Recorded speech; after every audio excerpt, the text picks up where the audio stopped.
You may be familiar with the headlining features of iOS 26, but there are hidden, lesser-known capabilities that make using iPhone more efficient and enjoyable, starting with a change to the swipe to go back gesture.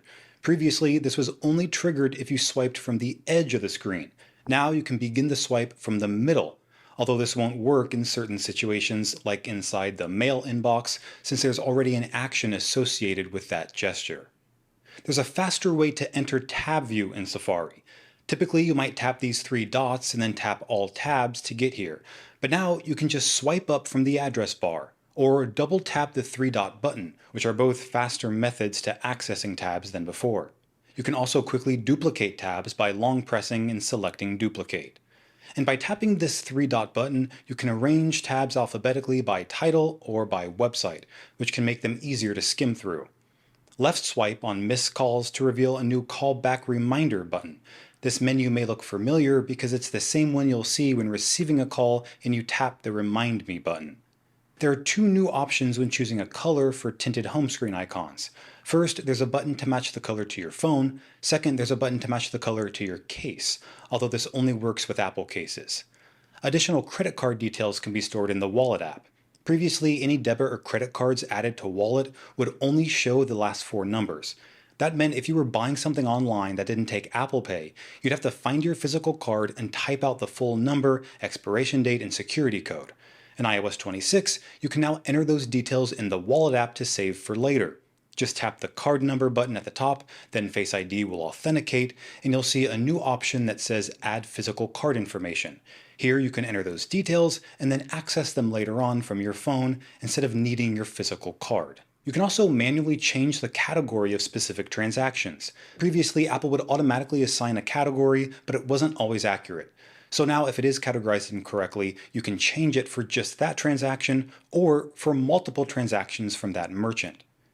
In Map settings, you can enable a feature called Visited Places that keeps a running list of everywhere you've been. This is turned off by default, but if you do use it and see a place you don't want people knowing you visited, then you can swipe left on the entry and delete it. When connecting to a wired accessory, a new prompt will appear asking if you want to allow the connection. This may look familiar since Macs have done this for a while. It's an important security measure to prevent something called juice jacking, where hackers load malware onto public USB charging stations to access data on your phone. And that's where TryHackMe comes in, a platform that's trained over 5 million people globally in cybersecurity skills. It's completely browser-based, so you don't have to download anything. Their labs are based on real attacks and defenses used in the tech industry, the same techniques that protect your iPhone. They are today's video sponsor, and I want to show you a TryHackMe lab that's freely available on their site, where we're guided through the process of trying to hack a fake bank website. Here we can start up a virtual machine to emulate the type of environment used to hack, complete with an app launcher, internet browser, and GoBuster terminal. Keep in mind, this is all happening within the browser on my computer. So inside the terminal, we can enter a command line to find hidden pages on the bank website. After completing the request, we spot an odd bank transfer page revealing a potential security vulnerability. We can navigate to the page by entering it into the browser's address bar, and I'll leave the rest of the challenge for you to solve. Head to TryHackMe and see if you can finish it yourself. Comment below if you solved it with or without help. By using real-life scenarios like this one, you can go from being a complete beginner to learning some advanced ethical hacking skills in a way that's more fun and engaging than theory textbooks. There's progress tracking, badges, leaderboards, and a community of over 5 million learners worldwide practicing alongside you. So if you've ever been curious about ethical hacking, or you're thinking about a career in one of the highest paying fields in tech, check out the link in the description and comments and sign up on TryHackMe for free. Many rooms are free to play, but to access their premium content, be sure to use code APPLE25 for 25% off their annual plan. Alright, now there's also been a huge change to custom ringtones in iOS 26. Previously, creating one was a convoluted multi-step process involving GarageBand, designed to discourage anyone from doing it. Now you can just go into the Files app, long press on an MP3 file that's less than 30 seconds long, tap Share, More, then use as ringtone. There's also an easier way to share your IMEI number with an Apple Store or support technician. If you go to Settings, General, About, then scroll down to the bottom, you'll see the device's IMEI number. Previously, someone would have to manually enter the number into their system, but now if you long press on the number and tap barcode or shared device identifiers, the IMEI or EID number can be entered just by scanning the barcode, or through near-field communication by tapping Share by Reader and holding it up to a compatible terminal. If you remember back to iOS 16, there used to be a magnifier tool in markup that could be used when taking screenshots. Very useful when giving instructions to someone. But for some reason, Apple removed the magnifier in iOS 17. Luckily, it's been reintroduced in iOS 26. So when you take a screenshot and select markup, then tap the plus button at the bottom, you'll see Add Loop. Tap that, and an adjustable magnifier will be added to the screenshot, which looks much better than using the highlighter to circle something. In the Voice Memos app, tap on the three dots to the right of any recording to find a new option called Studio Voice. This will automatically remove background noise and bring your voice forward to make the recording sound more professional. This effect can be adjusted by tapping the Waveform button and then the Controls button, where you'll find a slider to make the effect more pronounced or more subtle. There's also a new setting for the always-on display. Previously, you could choose to show the wallpaper while the phone was locked, or hide the wallpaper and show a black background.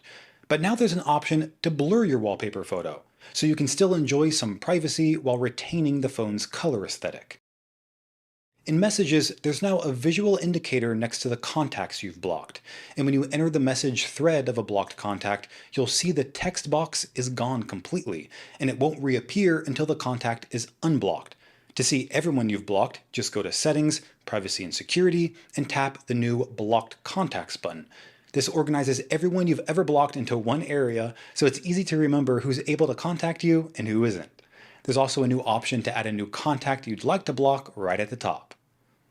If you only want to select certain text in a message, you can now do that by holding down on the bubble and going down to Select. This will bring up familiar drag handles that can be adjusted to the specific text you want. Then you can tap Copy. When creating Genoji, you no longer have to describe what kind of emoji you want with words. Instead, you can select multiple emoji and combine them into a new one. You can also add people's faces to change the emoji's appearance. In camera settings, there's a new option to save captures to the photo library. What this does is automatically save all the photos that you send directly through Messages. Previously, if you captured and sent a photo inside the Messages app, it didn't actually save to your phone. You'd have to do that manually by selecting the photo in the message thread and tapping Save. There's also a new camera feature called Lens Cleaning Hints that'll automatically detect smudging. While taking a photo or video, an alert will appear saying Clean Back Camera, so you'll know when to wipe it down and get the best lens performance possible. You can also use your AirPods as a camera remote, although this only works for 3 models: AirPods 4, AirPods Pro 2, and AirPods Pro 3. Make sure the feature is enabled by connecting one of these AirPods models, selecting them in Settings, and scrolling down to Camera Remote. Here you can choose which action initiates a capture: one quick press on AirPod stem, or a press and hold. Once this is turned on, you can open the camera app, choose which mode you'd like, set up your phone, then use your AirPods to take a photo or video. In the Music app, your favorite playlists, albums, or artists can now be pinned to the top of your library. But what you may not know is that you can customize what happens when tapping on them. If you long press a pinned item, a new tap action option appears. Here you can choose between go to album, play, or shuffle, depending on what you want to happen when tapping on it.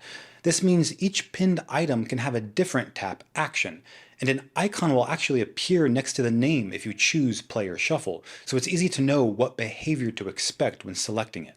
When playing a song, there's a new translate button for lyrics that aren't in your native language. There's also a show pronunciation option for languages with a different writing system. For example, since this Spanish song uses the same Roman alphabet as English, the show pronunciation option is grayed out. But if I play a Japanese or Korean song, the option appears and it displays a romanized spelling of the lyrics, so I have some chance at singing along.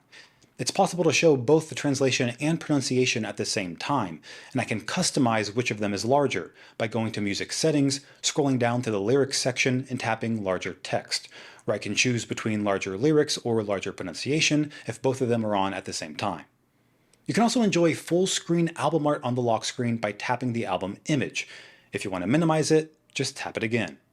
There's a new headphone feature that may seem minor, but has been a lifesaver for me called Keep Audio with Headphones. You'll find it in Settings under AirPlay and Continuity. This prevents your phone from automatically switching to Bluetooth audio devices when they connect. For example, when I wash my car while listening to music on my AirPods, opening a door would automatically connect my phone to the car and begin playing audio through the car speakers. Now, when a door is opened, the car is ignored and audio continues playing through my AirPods. In the Photos app, you can now turn images into spatial scenes by tapping the little hexagon icon in the top right. It'll analyze the picture and add a parallax effect when you move your phone so the photo looks 3D. The Photos app also has event recognition, so if you took photos or videos at a concert or sporting event in the past, there should now be a ticket icon at the bottom, which means an event has been identified. Tap on it and you'll find information like the game's final score, which teams played, and the stadium where it happened. In the Podcasts app, you're no longer stuck with the 6 default playback speeds. By long pressing, a new slider interface appears, allowing you to make precise adjustments in 10% increments from 0.5 to 2.9. This action can be done even faster by simply dragging up or down on the playback speed button. And if you only want this speed applied to a particular show, you can go into the show's settings menu and scroll to the bottom where you'll find the new speed and audio adjustments section. Then select Custom for this show. Here you can also set the playback speed and choose if you want enhanced audio on or off. Also, if you're prone to car sickness, then you've probably used the vehicle motion cues feature added to iOS 18 last year. Well, now in iOS 26, there's a new Customize Appearance page. So instead of being stuck with these black dots, you can change their color, make them larger, and add more dots, and choose between two visual styles, regular and dynamic. If you don't know about the background sounds feature added in iOS 15, I recommend checking it out by going to Accessibility, tapping Audio and Visual, then Background Sounds. It's basically a noise machine that has multiple effects. Previously, there were 8 to choose from: balanced noise, bright noise, dark noise, ocean, rain, stream, night, and fire. In iOS 26, Apple added 8 additional sounds: babble, steam, airplane, boat, bus, train, rain on roof, and quiet night. You can also choose to continue playing the sound while listening to other media, and what volume to play it at. There's also extensive equalization settings that you can adjust to get the exact tone you want, as well as a balance slider. You can also set a timer to automatically stop playing the sound at a certain time or after a certain amount of time, anywhere from 1 minute to 23 hours and 59 minutes. And finally, an option to stop the sound when the device is locked. If you want to activate these sounds quickly without going deep into settings, you can add a background sounds shortcut to Control Center. In the Files app, folders can now be customized just like on macOS Tahoe. You can select from a long list of icons or tap on emoji to choose something from the emoji keyboard. There's also a tags option that'll actually change the color of the folder itself. There's also an option to set Quick Look as the default action when tapping on a file. Previously, if I tapped on something like this Keynote file, it would automatically take me to the Keynote application to view it. Now I can set this file type to open Quick Look by default, which will apply to not only this specific file, but any Keynote file that I choose until I change the setting back. There's also individual call logs for each contact. It can be found when navigating to a contact card under the Call History button. When you tap it, you'll be able to see all your call logs with just that person. When on a phone call, you can still use Siri by double tapping this screen, which will bring up a keyboard to type commands silently. In the Passwords app, you can also see a history of all the passwords you've used for each website. So those are all the hidden features in iOS 26, but before you go, don't forget to check out Try Hack Me using the link below, and let us know in the comments if you were able to solve the Try Hack Me room. This is Greg with Apple Explained. Thanks for watching till the end, and I'll see you in the next video.